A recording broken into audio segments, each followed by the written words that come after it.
আজকে বিএনপি ৪৭তম প্রতিষ্ঠাবার্ষিকী উপলক্ষে জলঢাকা জেলা স্তরের বিএনপি সকল নেতৃবৃন্দের উপস্থিতিতে বিএনপির নেতৃবৃন্দ উপস্থিতিতে প্রমাণ করে দিয়েছে যে জলঢাকার মাটি এবং জলঢাকার মাটি আমাদের বার্তা হলো যে যারা ১৬ বছর ধরে ত্যাগ করেছে, অনেক সন্তানকে হারিয়েছে, অনেকের জীবন থেকে অনেকগুলো বছর কেটে গিয়েছে, এই জাতীয়তাবাদী দল বিএনপির জন্য যারা আপোষহীন, এই জনগণ, এই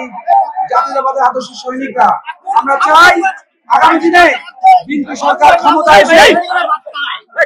সরকার ক্ষমতা এসে এদেশের মানুষের অধিকার প্রতিষ্ঠিত করুক। এবং আজকের এই প্রতিষ্ঠা বার্ষিকীতে জানিয়ে আমরা বলতে চাই অতি শীঘ্রই নির্বাচন দিয়ে বাংলাদেশে একটি সুন্দর গণতান্ত্রিক পরিবেশ সৃষ্টি করা হবে।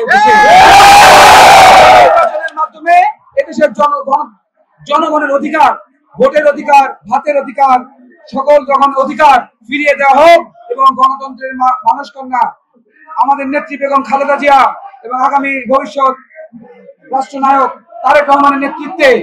বাংলাদেশের গণতন্ত্রের বিজয় হোক, এই আশাবাদ ব্যক্ত করছি। আজকে ৪৭তম প্রতিষ্ঠা বার্ষিকী উপলক্ষে জলঢাকার আজকের এই বিজয় র্যালিতে।